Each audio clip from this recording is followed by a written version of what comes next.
waktu itu terus kemudian saya ingat nasihatnya. Saya langsung ingat, iya ya, saya ini hanya orang tua dalam tanda kutip, tapi saya bukan yang memiliki anak saya. Yang memiliki anak saya tetap adalah Allah. Saya terus kemudian ingat, ya Allah, yang bisa menjaga anak saya hanya Engkau. Ya, saya hanya mungkin bisa yang ngecek 1, 2, 3 sampai 1 kali 24 jam. Itu pun yang nampak. Saya tidak bisa masuk ke dalam pikiran dan hatinya. Iya betul. Jangan bisa nggak masuk ke pikiran dan hati anak. Jadi paling misalnya kita melihat tingkah polanya yang zahir, apa yang ada di dalam hati dan pikirannya kita nggak pernah. Maksudnya waktu itu saya periksa ketakwaan, saya periksa ya Allah, saya berserah diri kepada Allah. Ya. Jadi Allah makhraja wa yarzuqhu min haitsu la yahtasib. Tidak hanya diberikan solusi, tapi juga diberi rezeki yang tidak disangka-sangka. Wa may yatawakkal 'ala Allah fa huwa hasbuh. Barang siapa yang kemudian mau berserah diri kepada Allah, Allah akan memberinya kecukupan. Ternyata setelah saya berserah diri, itu apa yang terjadi? Anak saya terus kemudian tidak lagi mau untuk akses itu meskipun dipaksa oleh temannya. Kemudian saya lihat historinya itu nggak ada lagi. Terus kemudian anak saya mendapat rezeki dari Allah, jago bahasa Inggris karena laptop. Jadi laptop yang biasanya membuat orang kecanduan, ya, itu ternyata versi anak saya karena diberikan solusi oleh Allah. Anak saya tanpa kursus, tanpa saya mengeluarkan uang sepeser pun, anak saya jago bahasa Inggris dan dengan bahasa yang seperti orang barat. Jadi begitu di sini masuk sanawiyah, ikut lomba langsung juara 1 se-Jawa. Tanpa saya kursuskan. Itu namanya Allah memberi solusi. Dan itu min haitsu la yahtasib, dengan cara yang tidak bisa kita pahami. Sampai sekarang saya itu masih sering tanya, dulu gimana ceritanya kamu kok bisa bahasa Inggris? Enggak tahu saya. Hanya melalui laptop, melalui game, melalui YouTube, melalui sesuatu yang awalnya saya larang, saya takut itu berdampak buruk, tapi kalau Allah yang turun tangan, Allah bisa membuat dampaknya menjadi positif.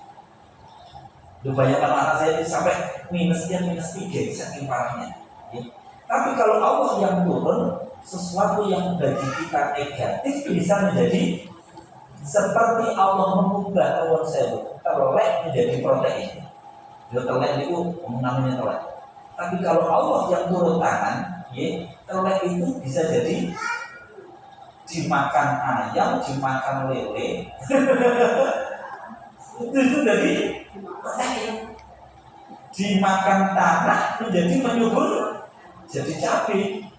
Cabai yang kita makan itu apa aslinya? Pupuknya pupuk apa? Pupuk kandang kan? Pupuk paling baik pupuk apa?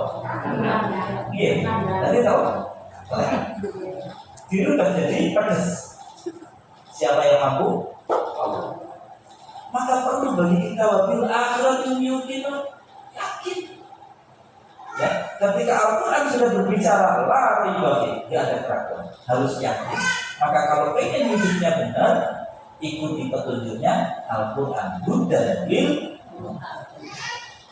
ulaika ala hudan rabbihim. Kalau orang sudah mau yu'minuna bil ghaib, mau yuqimunas shalah wa mimma razaqnahum yunfiqun, yu'minuna bima unzila ilaika wa unzila min qablik, yang seperti ini ulaika ala hudan rabbihim, mereka sedang berada di atas petunjuk dari Tuhan.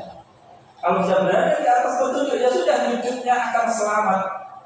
Maka ulaika humul muflihun, mereka itulah orang-orang yang beruntung. Nah, sekarang kita cek kembali kehidupan kita. Ya, apakah kita sedang mengikuti Al-Quran atau belum? Jangan hanya mengikuti yang ritual-ritualnya, jangan masuk sampai ke dalam. Apa yang dimaksud oleh ini? Sholat, jangan hanya rutinitas sholat, tapi pahami apa yang sedang Allah ajarkan di dalam sholat. Nah, sholat itu kita sudah tahu diakhiri assalamualaikum, semoga keselamatan kedamaian diberikan kepadamu. Tapi habis sholat ngerasani, itu kan berarti tidak memberikan kedamaian. Itu berarti sholatnya masih bolong. Ini namanya belum memahami sholat. Infak juga begitu. Habis infak terus kamu gak ingat ya dulu ya beri kamu itu saya. Kamu bisa makan, kamu bisa sekolah karena itu berarti belum bagi ma'rozaknahu.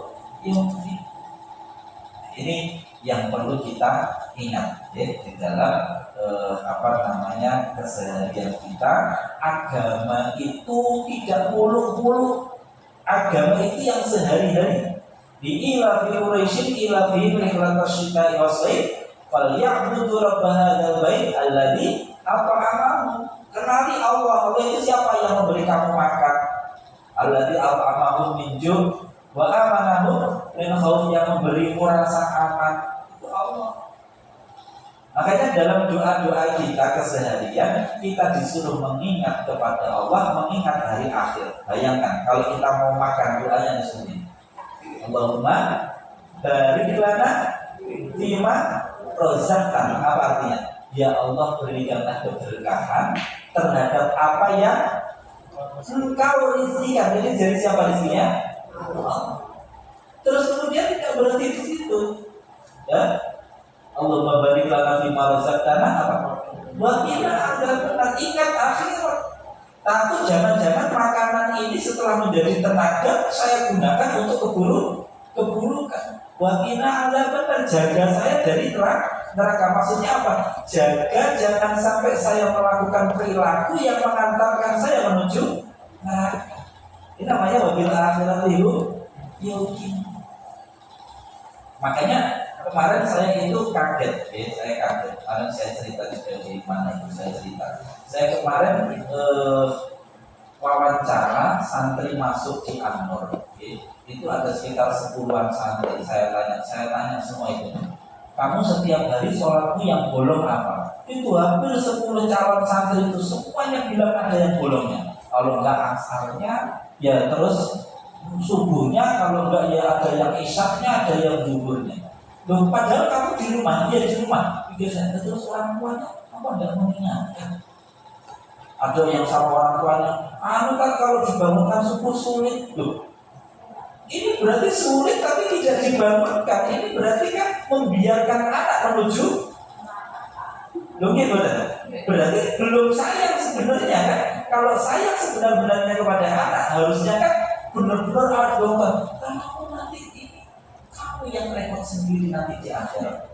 Itu kalau dia wabil akhirat ibu, yukin. Loh, kadang kita itu kebalik-balik. Anak gak sekolah marah, anak gak sholat tenang-tenang saja. Anak belum dapat pekerjaan kita marah-marah, anak setiap hari tinggal sholat kita tenang-tenang. Anak nilainya buruk kita bingung, anak setiap hari kesana kemari buka aurat tenang-tenang saja. Itu berarti belum wabil akhirat ibu yukin. Harus ada keyakinan terhadap kehidupan akhirat dan gunakan untuk menjadi Al-Quran yang digunakan untuk menjadi petunjuk dalam kita mengarungi kehidupan sehari. Sekali saya rasa ini ayat berikutnya itu pembahasannya sudah beda. Nanti bisa kita bahas di pertemuan berikutnya. Sudah 11. Monggo, ada pertanyaan? Ya. Bagaimana jika ada yang memahami Al-Quran, berusaha mengkaji Al-Quran, yang dikaji sebenarnya kita kaji, namun justru apa yang dia tebarkan di kesehariannya, baik dalam muamalah ataupun di dalam dirinya sendiri, itu malah seperti kebencian itu merebak atau menyebarkan kebencian. Itu bagaimana? Baik. Jadi begini, ini hati-hati. Makanya kita sebelum kajian itu selalu saya awali dengan doa. Karena kata Sayyidina Ali, beliau menyatakan begini: Inna lil ilmi tughyanan katugyanil mal. Ilmu itu punya kesombongan seperti harta. Jadi orang kalau punya harta itu biasanya sombong, dan kebanyakan ada sombongnya nih. Apalagi kalau sekarang istilahnya flexing, pamer. Nah, ilmu juga sama. Ilmu juga sama, ini harus hati-hati.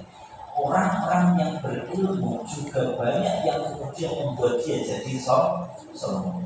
Makanya ada istilah, ada yang menyatakan ini hadis, ada yang menyatakan ini hanya sahabat.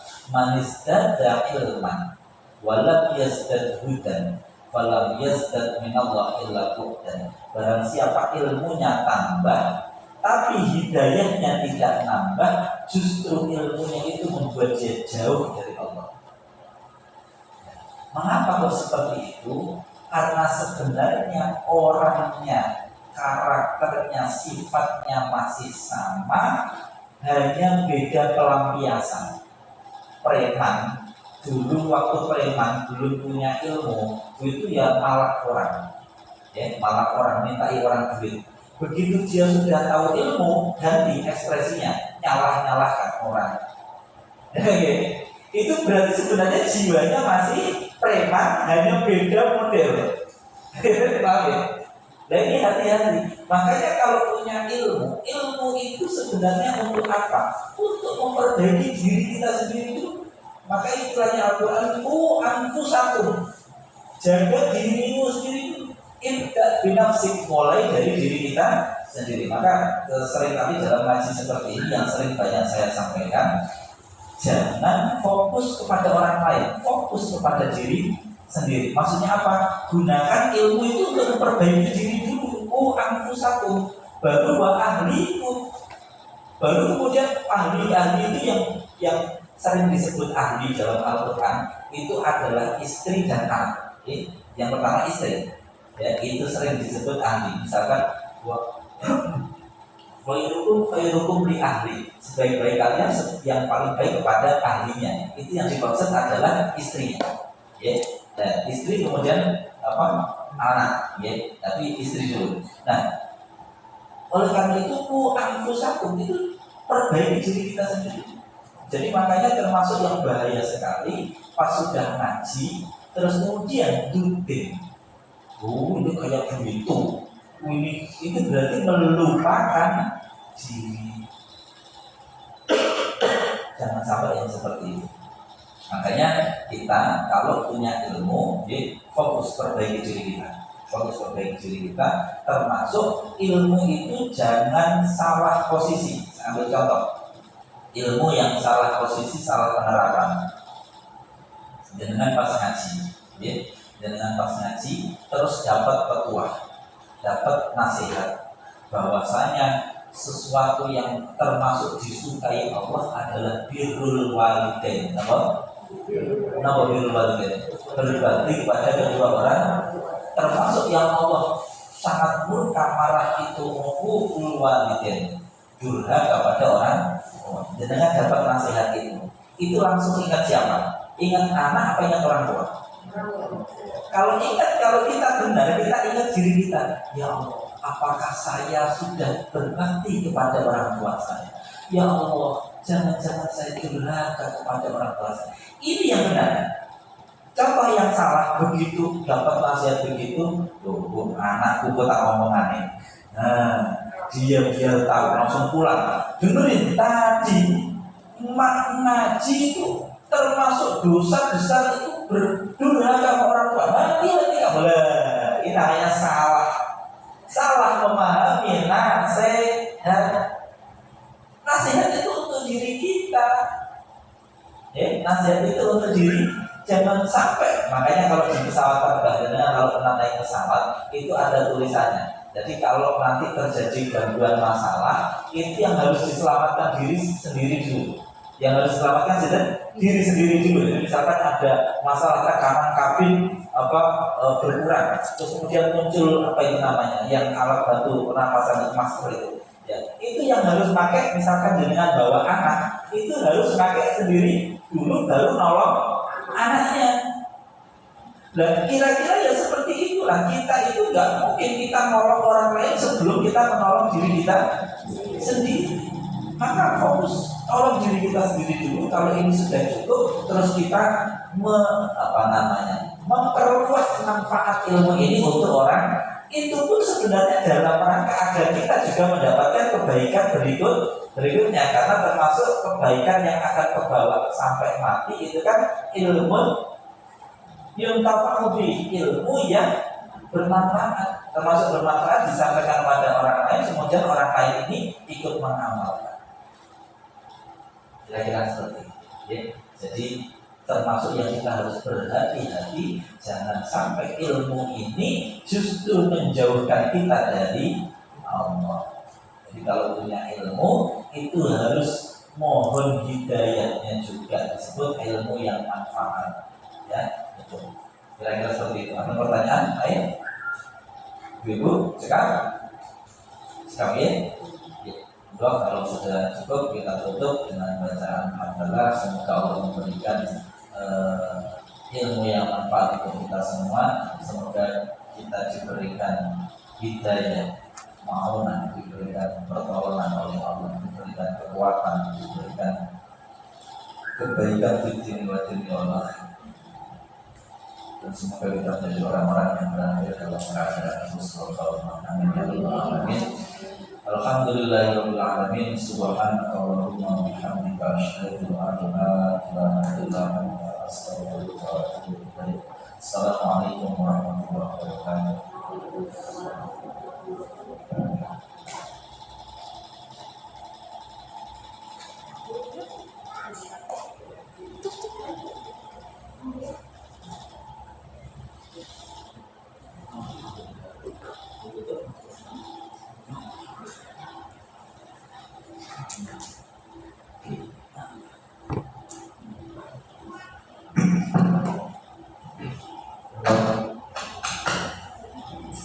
Terima kasih kepada pihak Ustaz Ramli telah memberikan ilmunya kepada kita. Semoga apa yang beliau sampaikan dapat menjadi kita menjadi lebih baik lagi. Allahumma amin. Baik, marilah kita tutup acara pada saat ini dengan bacaan hamdalah. Alhamdulillahirabbil alamin. Dari saya cukup sekian. Apabila ada kata-kata yang berkenan, mohon maaf yang sebesar-besarnya.